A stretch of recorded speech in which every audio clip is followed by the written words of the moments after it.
Тэгээд хэрвээ Монголын эмэгтэйчүүдийн холбоо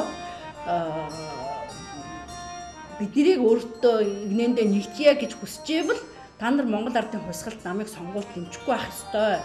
Хэрвээ тэгвэл бид нэр одоо та нартай хамтарч ажиллаж болох юм. Хэрвээ тэггүй бид нар хөдөлгөөнөө байгуулна гэдгийг одоо би хэлжсэн. Одоо тэгээ та нар бол эмэгтэй хүмүүс бол бараг нэлээд жудагтай одоо байх ёстой шүү энэ гэдэг сануулгыг бол хэлжсэн. Тэгээд үнэхээр бидний сэтгэл зүрх тийм ээ эрүүл тэгээд зөв юмны төлөө явж исэн болохоор бол үүндээ тэр үед бол сэтгэл нэг тийм хүнд хэцүү байгаагүй. Олон түмний дэмжлэг байсан. Монголд бол энэ зүйл хийх ёстой байсан. Монгол орны дотоод өдрөнсөн улс төрийн өөрчлөлтийг хэлийн чандаас байнга анхаарч байлаа. Ийм нөхцөлд шин тутам бий болсон Монголын социал-демократ нам нь бүх улс орны социал-демократ намуудтай харилцаа тогтоож хамтран ажиллах эрмэлзэлтэй болгон мэдэгдэн 3 дугаар сарын 16-наар өдрөссөн захидал илгээсэн билээ. Нийгмийн байдал улс төрөөс хамааралтайгаар өдөр өдрөөр өөрчлөгдөж байлаа. Тэр ихрээр хүмүүсийн харилцан ярианд янз бүрийн нэр томьёо хэвшил болсны нэг нь социодикуд гэх нэршил юм. Иймхүү Монголд яар социодикуд гэсэн бидний олон нөхдийн хувьд 1990 оны дуулиант 3 дугаар сарын төгсгөлийн өдөр нь Вандин хуудсанд бас тодор тэмдэглэгдэх боллоо. Тухайн үеийн Монголын тэнцвэрийн ордонд Монголын социал-демократ намын анх дугаарыг хурлаа. Энэ хурал нь Монгол улс төрийн мэргэжлийн байгууллага бий болж буй анхны хамтлагыг илэрхийлж чадсан юм. Манайхан анх дугаарыг хурлын үед нээлттэй удас ажиллуулсан тул Монгол орны өнцөг улбарээс баяр хүргэж телефоны харилцаар амрах завгүй байлаа. Мөн Москвагаас ч баярын цаглан ирүүлж байлаа. Монголын социал-демократ намын анх дугаарыг хурлыг тухайн үед Монголын радио телевизээр улс оронд яар шууд дамжуулсан олон түмний анхаарлыг гойд татж байлаа. Тэр үед бид Оросын албаны улсын Дурна хот төгсөний шинжилгээний нэгдсэн институт ажиллаж байсан. Физикчд, математикч, электроникчд ажиллаж байсан юм байна. Тэгээд тэр үе бол яг хуу ардчил ил тод байдлын асуудал бол Оросд бол их яригдж бусад одоо социалист орнууд энэ асуудал одоо яригдж ирсэн. За энэний давалгаа одоо манад нэвтэрч манай одоо сэхэтнүүд бас одоо энэ ардчил одоо социалист хөдөлгөөн байгуулж эхэлсэн. Тэгээд ардчилсан социалист хөдөлгөөн байгуулаад дараа нь бол социал-демократ нам байгуулах хурлаа одоо хийх энэ мэдээг бид аваад тэнд одоо сууж ирсэн одоо хэдэн нөхдүүд ярилцж байгаад энэ социал-демократ намын хурал анхны хуралд бол баярын одоо цахилгаан тэндээс илгээсэн. Тэгээд яагаад одоо тийм юм илгээж өгөхлөөр нэгдүгээрт бол энэ манай залуучууд бол зөв юм одоо ярьж байгаа. Хоёрдугаарт одоо бидэнтэй хамт ажиллаж байсан бидний шав. За энэ бол одоо шин дотом байгуулж байгаа энэ үйлсэд нь бол бас одоо сэтгэл санааны одоо дэмжлэг одоо болсон байхаа гэж би боддог юм аа. Ингээд ерөөсөө социал-демократ намаа дэмжинэ. Зэмээр одоо оролцсноо гэдээ ингээд хоорондоо ярилцаад цахилгааныхаа үгсгийг би нэг ороо бичээд маргааш өглөө тарааж баярын цахилгаан явуулах ийм санал авсан. За тэр үед бол дубнаад нэг 17-8 эрдэмтний ажилтан ажиллаж байсан. Гэр бүлтэйгээ нийлээд 30 гаруй хүн болж байгаа юм л да. Тэнд ч бас намын өөртөө тэрний удирдлагаас бусад хүмүүс бол ихэнх нь бол энийг их сэтгэлээсээ дэмжиж хүлээж авч байсан юм уу. За ингээд баярын цахилгааны үгийг одоо дамжуулаад гарын үсэг зуруулаад эхэлтэл бол бас энэ чинь нэлээд хэдэн хүн гарын үсэг зурж байсан. За Ахмад дуудаас бол харин одоо Жанлан багш зурсан. Би одоо зурнаа гэдэг. За залуучууд бол нэлээд төвтэй оролцож зурж байсан. Тэгээд одоо энэ социал-демократ нам байгуулах үеийн үе төвлөж гарсан наман дээр бидний энэ мэрс үлдсэн байна л да. Жанлав, Бадамдамдан, Мянганбаяр, Аварзэд, Энхолд, Бамбат, Ганцаг, Галбаатар, Тогоо гэдэг энэ эрдэмтдийн ажилтнууд. Тэгээд одоо гэр бүлийн хүмүүс болох Цэрэн эдмэд, оюун, Дидзя, Норов, Ингчин нарын нэр бол энд үлдсэн байна. За ингэж одоо баяр хүргэж цахилгаан явуулж байсан. Ингээд 1990 оны хавар асуухад суралцж байгаа оюутан аспирант нар одоо энэ Монголд орнд өрсөж байгаа өрсөлд бидний бас яаж хувь нэмэр оруулах юм бэ? Бидний бас зохион байгуулах хэрэгтэй байна гэдэг. Ингээд Москвад анхны залуу социал демократ бүлгүүнээс байгуулж ирсэн. Энэ бүлгүүн одоо улсын хурлын гишүүн асан болдгийд. За аюуш, талигаач, цогцлон тэгээд одоо содхүү одоо байгаа. Тэгээд би гихмэрлэнгээр тухайн үед Москвад сурч байсан олон сургуулиуд төлөвлөлд хамрагдж ирсэн. Тухайн үед Москвад аспирантур сурж ирсэн. Москвагийн Галт тэрэгний буудлын дээр Монголоос Галт тэрэг ирдэг өдөр, явдаг өдөр тэнд зогсоод хоёулаа үг сонингоод харааж ялаа шүү дээ. Тэгээд тэрийг бол тэнд байсан Москвад суралцж ирсэн бүх монголчууд маш их сонирхож хүлээж авдаг. Тэгээд сургууль дээрээ урьдаг, та учир начрыг гаргаж ярьж өгөөч гээд тэгэж одоо энэ намын анхнаас нь үйл ажиллагаанд нь оролцож байлаа. Москвад болж байгаа үйл ажиллагаа.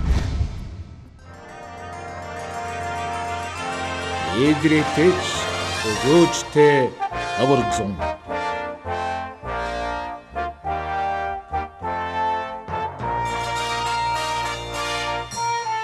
Ялгардчлал хөл дээрээ тэнцрээд хэдий нэгэн улирал өнгөрсөн ч балчирдахын зовлон бас л байлаа. Ардчилсан шинэ хүчнүүдийн хамтрал, нэгтрал зайлшгүй хэрэгтэй боллоо. Тиймээс л ардчилсан шинэ хүчнийхэн эвсэл байгуулах тухай гэрээг үзгэлэхэд хүрцгээсэн билээ. Тэрхүү гэрээнд ардчилсан холбоог зориг, ардчилсан намыг Батүр, шинэ дэвшилт холбоог Батсүх, үндэсний дэвшлийн намыг Гамбол, социал демократ намыг Батбаяр, ардчилсан социалист хөдөлгөөнийг гончиг доржнаар төлөөлж 4-р сарын 15-ны өдөр гарын мэсийг зурцаагаа. Иймхүү нэгэн эвсэлд багтсан улс төрийн нам хөдөлгөөнүүдийн социаликууд хөтлөж ирнэ. Бүгд наримдах Монгол Ард улсын баг хурлыг ардын их хурлаас байгуулах биш, харин намуудын нэрийн жагсаалтаар сонгогчдын саналыг авч шууд бүрдүүлэх нь зөв гэж социаликуудын гаргасан саналыг эвслийнхэн дэмжлээ.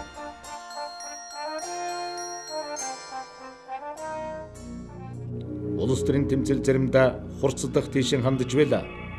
Ардын төр хурлыг нэн дээр байгуулах, ард түмний онц зөвлөлийг улс төрийн хүчнүүдийн тэгш оролцоотойгоор байгуулах, Монгол ардын хувьсгалт намын төв хорооны аппаратыг засгийн газрын ордноос гаргаж, Монголын ардчилсан холбоо, Монголын ардчилсан намыг ажиллах хэвийн нөхцөлийг хангах байр болгож өг гэсэн 3 ноцтой заалдуухий тулгын шаардах бичгийг ардчилсан холбоо, ардчилсан намын зүгээс гаргалаа. Ардын хурлын тэргүүлэгчид сайд нарын зөвлөл Монгол ардын хувьсгалт намын төв хороонд хандсан тэр бичгээ өргөн барьлаа. Гэтэл дээрх шаардлагын хариуг ардын хурлын тэргүүлэгчдийн даргуйтун дам буюу хэвлэл мэдээллийн хэрэгслээр өгсөн. Түүнд Монгол ардын хувьсгалт нам нь эрх баригчид тул төв хороог нь засгийн газрын ордноос гаргахгүй. Мөн баасан гараг нь ажлын өдөр тул жагсаал цуглаан хийлгэхгүй гэжээ. Улс төр бүрч ээдэрлээ. Баасан гарагт Сүхбаатарын талбайд жагсаал болдгорон боллоо. Харин эрх баригчид хэд сүржигэнсэн үү? Эсвэл хүчирхийлэл хийхийг бүрэн хүссэн үү? Засгийн ордны тойрволон цэрэг цагдаа зогсон бэлэн байдалд зэгсэн байлаа. 4-р сарын 27-ны тэр өдөр ард түмэн болон төрийн хүчирхийллийн бүтэц бүрэлдөөний хооронд мөргөлдөн гарахад тунч ойртсон доо. Ойртохдоо дэндүү ойртсон юм. Гэвч ардчил шударгын чин сэтгэлээс эрхмэлэгч мөн ардчилсан хүчний лидерүүдээ үнэнхүү хүндэтгдэг олон түмний маань ухаан өөртөө хазаар болон аюулаас зайлж чадсан юм. Түүнээс эрх баригч Монгол ардын хувьсгалт намынхны ухаалаг зохицуулалт гэж энд юу ч байгаагүй. Харин нухчин дарах гэсэн хар хүсэл байсан гэдэг л бодиттой билээ.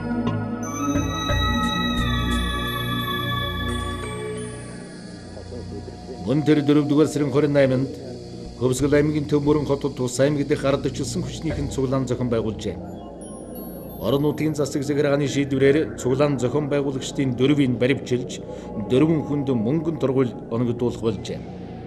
Ард их хурлын тэргүүлэгчдийн 86 дугаар зарилгыг зөрчсөн гэх үндэслэлээр тийхүү баримтчилгаа явуулсан байна. Тэрхүү начаттай 86 дугаар зарилэг гэгчийн 1990 оны 4 дугаар сарын 7-нд гаргасан байдаг. Жагсаал цуглаан хийхийг хориглосон агуулгатай тайван замаар тэмцэх, үг хэлэх, үзэл бодлон илэрхийлэхэд эрх баригчдын зүгээс саад хийх гэсэн нэгэн хандлага л да.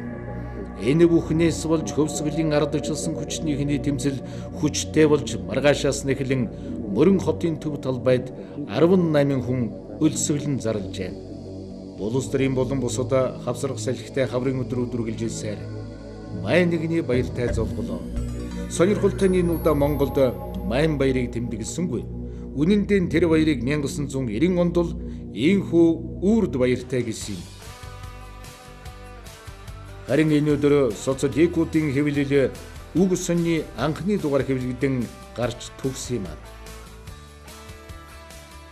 Ардчилсан социалист хөдөлгөөний социал-демократ гэдэг ийм яг сонин нэртэй сонныхоо хэлбэрт ороогүй ийм тэр үедээ бол хуулгуудын байдалтай гарч байсан хэвлэлийг бол ерөнхийдөө нь би хариуцж байсан л да. За тэр үед бол би санаж байна. Улс төрийн зөвлөлийн гишүүнээр сонгогдоход би нэрээ татчихж байсан. Ягаад гэвэл одоо хэрүү тэх юм бол эргээд одоо бах байдгаараа намын одоо нилээ их хараат болчихно гэдэг юм зарчмын үүднээс үл би татгалдаад хэвлэлийн эрхлэгчийн сонгуулаар бол сонголт үүргийг хүлээсэн. За энэ үед бол одоо Баатаржуу, Даваад орж за одоо эмч мэрэгжилтэй манай одоо Яруу найрагч Мэгмөрсөрөнг за одоо Галарич ус орон нутмчлэн одоо хүмүүс бол надтай уулзсныхаа дараа бол тодорхой үдэл санааг бол хэлсэн. Сонины одоо үнэхээр мэрэгжилтэй улсууд бол шал өөр л дөө. Миний хувьд бол зүгээр бодлого барихлахаас өшөөр би тэнд бол одоо энэ нүрэндээ ийм байна, тэрийг ингэж монтажлаа. Энэ нь одоо макет бол ийм байх ёстой гэдэг тийм одоо ойлголт бол байгаагүй. Тэр үед бол бас нөхцөл байдал хүнд байсан л да энэ чөлөөт үг хэлэхэд бол. Тийм учраас бол одоо би бол сонины эрхлэгчийн хувьд бол шүүх прокурор дээр бол хэд хэдэн удаа дуудагдчихж байлаа. Танаа сонинтой холбоотой ийм худлаа мэдээлэл гарсан байна. Энийг хянахгүй яадгийн одоо хянах хэрэгтэй таны үүрэг гэж. Би бол тэнд бол зарчим хэлж байсан. Энд бол энэний чинь төлөө би хянахгүй төлөө л одоо энэ сонин гаргаж байгаа юм дээ.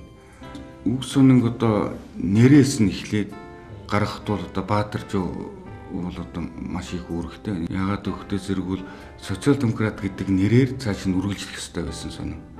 Гэтэл үг гэдэг нэр өгөө.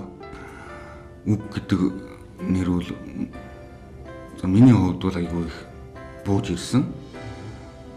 Тэгээд одоо улс төрийн зөвлөлийн гишүүдтэй орж танилцуулж байгаа. Одоо энэ сонныхоо нэрийг үг гэдгээр гаргая. Намынхаа анхны дугаар. Намын сонин болсон. Одоо анхныхаа дугаар үг гэж байгаа. Тэнд бол баахан маргаан болсон. Баатаржуу орж хамгаалсан. Ийм учиртай. Одоо ер нь бол одоо манай иргэд бол өөрийнхөө үгийг чөлөөтэй илэрхийлэх байдал одоо нийгэмд бухимдал үүсгэж байгаа учраас бол энэ нийгмийн бухимдлыг дарахж гисэн энэ бол одоо үүрэгтэй. Тийм учраас үг гэд нэрлэнэ гэдэг. Ингээд үг гэсэн юу бол нэр авсан.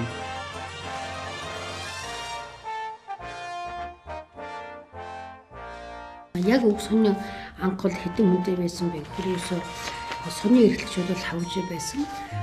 Намын зүгээс одоо тэр үе чинь нэг сонин эрдэнэс мөртэцгч чинь бүрдээгүй нам талаасаа гэх юм одоо нэг бол одоо сонин хариуцж байсан хүн бийл байсан та. Техник талдаа бол тэр Батул гэж нэг жоохон залуу байсан. Тэр үеийн хэвлэх сонин бол одоо хуучин социализмын үеийн үнэн сонин, залуучдын үнэн сонин, хөдөлмөр сонин 4-5 сонин гардаг. Тэд нар бол ерөөсөө ингээд улаан шумаар ингээд графикнд байгаа явчихдаг. Манай арчилсан хүчин сонин болохоор арчил сонин, дараагаар нүг сонин. Ингээд бидний хувьд бол үйлдвэр дээр бол тэр үед бол бэрхшээл бол их л гардаг байсан. Гэхдээ бид нар тэр бэрхшээлийг бэрхшээл гэж бодоогүй яавал энэ сонингаа гаргах уу, яаж энд төрөх үү гэдэг үднэс л маш их шармаж